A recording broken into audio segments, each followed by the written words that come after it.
بسم اللہ الرحمن الرحیم الصلاۃ والسلام علیک یا سیدی یا رسول اللہ وعلی آلک و اصحابک یا حبیب اللہ و خاتم النبیین۔ میں ہوں آپ کا میزبان سراج الدین امجدی، اور آپ دیکھ رہے ہیں ہر پیر کو LDN پر نشر ہونے والا اپنا پسندیدہ پروگرام ہیلتھ ڈائری۔ اللہ کریم سے امید ہے آپ جہاں بھی ہوں گے بخیر و عافیت ہوں گے۔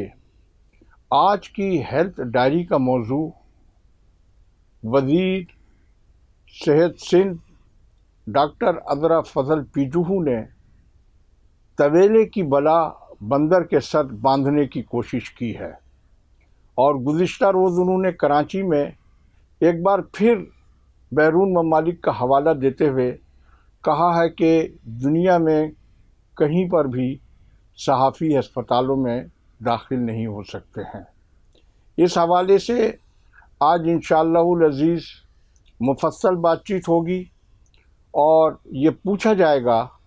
کہ وزیر صحت سندھ ڈاکٹر عذرا فضل پیجوہو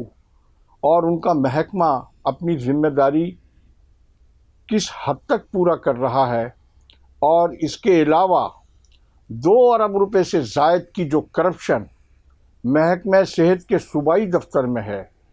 اس کی آخری قسط بھی آج کی ہیلتھ ڈائری میں آپ کی خدمت میں پیش کی جائے گی۔ جن ناظرین نے اب تک چینل کو سبسکرائب نہیں کیا ہے، وہ صحت اور صحت سے جڑی خبروں،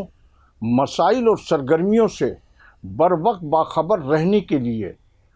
چینل کو پہلے سبسکرائب ضرور فرما لیں، اور جن دوستوں نے چینل کو سبسکرائب کر لیا ان کا تہ دل سے شکریہ۔ ویڈیو اچھی لگے تو لائک، کمنٹس اور دوستوں کو شیئر بھی ضرور کر دیں۔ ناظرین کرام، 18ویں آئینی ترمیم نے صحت اور تعلیم کے شعبوں کی بنیادوں کو ہلا کر رکھ دیا ہے۔ وفاق اور صوبوں کی وزارت صحت نے اپنے اقدامات کے ذریعے مریضوں کی سہولیات اور بہتری میں اضافے کے بجائے مریضوں کی صحت اور جان کو خطرات سے دوچار کر دیا ہے۔ اب ملک میں غیر معیاری، غیر رجسٹرڈ اور اسمگلنگ شدہ ادویہ کی بھرمار کے بعد ڈرگ ریگولیٹری اتھارٹی پاکستان ریب نے اب پاکستان میں استعمال شدہ طبی مشینیں بیرون ممالک سے منگانے کا منصوبہ تیار کر لیا ہے۔ ریب میں موجود انتظامیہ نے رولز کی تبدیلی کی آڑ میں یہ کوئی بہت بڑا کھیل کھیلا ہے، یا انسانی جانوں سے سمجھوتا کیا ہے، یا صحت مافیا کے کاروباری مفادات کو فائدہ دینے کا پروگرام بنایا ہے۔ اسلام آباد ہائی کورٹ کی درخواست 27 جولائی کا اجلاس نہ صرف اس حوالے سے اہم موڑ بن گیا ہے، بلکہ مجوزہ پالیسی پر سنگین قانونی اور طبی سوالات اٹھنے لگے ہیں۔ وفاقی وزیر صحت مصطفیٰ کمال صحت مافیا کے ساتھ ہوں گے یا مریضوں کی آواز بنیں گے؟ وفاقی وزارت صحت کے موقف کا عوام کو انتظار ہے، جبکہ جان بچانے والی 52 ادویہ کی قیمتوں میں اضافہ وفاقی کابینہ کی ذیلی کمیٹی نے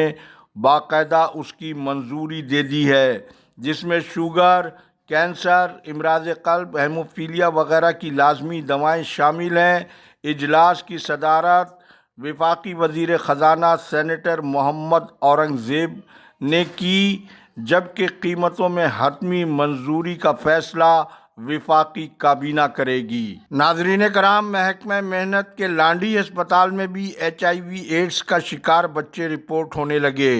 جبکہ سوشل سیکیورٹی انسٹی ٹیوٹ سیسی کے ہادی بخش کلوڑوں نے بتایا ہے کہ سیسی کے زیر انتظام تمام ہسپتالوں میں HIV کی تشخیص کا عمل جاری ہے۔ تاہم سندھ ایڈز کنٹرول پروجیکٹ کا قومی آزمائش کی اس گھڑی میں کیا کردار ہے، اس کا میڈیا کو کچھ پتہ نہیں، جبکہ سیسی نے ولیکا ہسپتال کے حوالے سے اب تک 120 بچوں اور بڑوں میں اور لانڈی میں 10 افراد کی پازیٹیو رپورٹ آنے کی تصدیق کی ہے۔ ادھر سندھ اسمبلی کے سابق قائد حزب اختلاف حلیم عادل شیخ نے کراچی سمیت سندھ بھر میں رواں سال کے پہلے 6 ماہ میں 729 بچوں میں HIV ایڈز کی تشخیص کو حکومت سندھ اور محکمہ صحت کی مکمل ناکامی قرار دیا ہے، جبکہ میڈیا رپورٹس کے مطابق کراچی میں ایڈز کی تیزی سے بڑھتی ہوئی شرح میں غیر معیاری سرنجز کی استعمال کو بھی بڑا ذریعہ قرار دیتے ہوئے چیف ڈرگ انسپکٹر غلام علی لاکھو اور سابق سیکریٹری صحت ریحان بلوچ کے اسٹاف آفیسر حامد عباسی کو بھی اس قومی سانحے کا اہم ذمہ دار قرار دیا جا رہا ہے، اور محکمہ صحت سندھ کی پراسرار خاموشی کے باعث اب نوبت یہاں تک پہنچ گئی ہے کہ شہر کے نجی اور سرکاری ہسپتالوں میں عوام کی جانب سے عارضی چیف ڈرگ انسپکٹر غلام علی لاکھو اور حامد عباسی کو فوری ہٹانے اور ان کے خلاف تحقیقات کرنے کے بینرز آویزاں کر دیے گئے ہیں، جبکہ کینسر کی 9 ادویہ کی سندھ ڈرگ ٹیسٹنگ لیبارٹری میں تجزیے کے بعد مثبت رپورٹ کے حوالے سے تہلکہ خیز خصوصی رپورٹ انشاءاللہ کل LDN پر ضرور دیکھیں۔ ناظرین کرام، سندھ گورنمنٹ ہسپتال لیاقت آباد میں DG سندھ کی آڈٹ رپورٹ کے مطابق ناقابل قبول الاؤنسز کی بے قاعدہ ادائیگی کی صورت میں 53,86,000 روپے کی لوٹ کھسوٹ کی ایک اور تہلکہ خیز واردات سامنے آ گئی ہے۔ مزید آگے بڑھنے سے قبل آڈٹ رپورٹ کا عکس LDN کی اسکرین پر ملاحظہ فرمائیں۔ آپ نے عکس ملاحظہ کیا؟ ڈرافٹ پیرا نمبر 13 کی ہوش ربا تفصیلات اور ہسپتال کی متنازع کیڈر چینج صحت مافیا کس طرح سے کھلم کھلا سرکاری خزانے کو لوٹ رہی ہے اور ارباب اختیار اس کھلی لاقانونیت پر کیوں خاموش ہیں، یہ سب کچھ جاننے کے لیے انشاءاللہ کل کی رپورٹ ضرور دیکھیں۔ ناظرین کرام، سندھ سروسز ہسپتال کراچی کے ڈیفیکٹو MS وہاب اللہ یوسفانی نے DG آڈٹ سندھ کے سرکاری حکم کے مطابق لوکل پرچیز کی مد میں ڈسکاؤنٹ میں دی جانے والی 2% اضافی رقم کی مد میں ریکوری کی رقم 1,46,62,000 روپے کی رقم تاحال سرکاری خزانے میں جمع نہیں کرائی ہے، جس پر مزید تاخیر لوٹ مار کی وارداتوں میں گھرے یوسفانی نیب کے ریڈار پر بھی کسی وقت بھی آ سکتے ہیں۔ مزید سروسز ہسپتال میں جاری کھلم کھلا کرپشن کی ہوش ربا کہانی انشاءاللہ کل کی رپورٹ میں ضرور دیکھیں۔ ناظرین کرام، گزشتہ روز وفاق کے ہسپتال Jinnah post graduate medical centre Karachi میں ایک تقریب کے بعد وزیر صحت و بہبود آبادی محترمہ ڈاکٹر عذرا فضل پیجوہو نے ایک صحافی کے سوال کے جواب میں فرمایا کہ باہر ممالک میں صحافیوں کو ہسپتال میں داخل ہونے کی اجازت نہیں ہوتی ہے۔ اگر صحافیوں کو کوئی معلومات لینی ہے تو وہ فون پر ایگزیکٹو ڈائریکٹر سے رابطہ کر کے معلومات حاصل کر سکتے ہیں۔ میں یہاں اس وقت زیادہ تفصیل میں جائے بغیر تقریباً 6-7 ہفتے قبل اسی جناح پوسٹ گریجویٹ میڈیکل سینٹر میں جناح اسپتال کے ملازم عثمان گجر، جو سرکاری ملازمت کے دوران خلاف قانون کئی ایک اپنی کمپنیاں چلا رہے ہیں اور جناح اسپتال کے جینیٹوریل کا ٹھیکہ بھی انہی کے پاس ہے، ان کے بارے میں پوچھے جانے والے سوال کے جواب میں بتایا گیا تھا کہ چند روز میں محکمہ جاتی تحقیقات مکمل ہونے پر صحافیوں کو اس سے آگاہ کر دیا جائے گا۔ تقریباً 6-7 ہفتے گزرنے کے باوجود جناح اسپتال کی انتظامیہ نے آپ کی موجودگی میں کیے جانے والے وعدے پر تو تاحال عمل نہیں کیا ہے، تو یہ کیسے ممکن ہے کہ انتظامیہ ٹیلی فون پر صحافیوں کے پوچھے جانے والے سوالات کا درست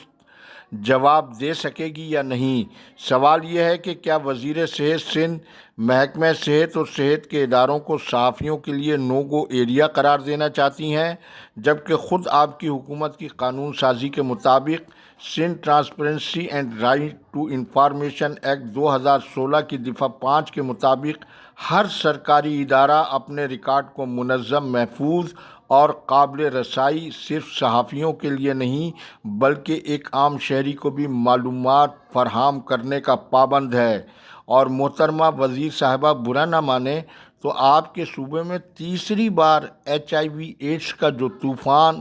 آیا ہوا ہے، آپ کی انتظامیہ کی نااہلی کے سبب یہ سب کچھ ہوا ہے؟ کیا بیرون ممالک میں بھی ایسے ہی ہوتا ہے؟ بیرون ممالک میں تو ایسے کسی ایک واقعے کے پیش آنے پر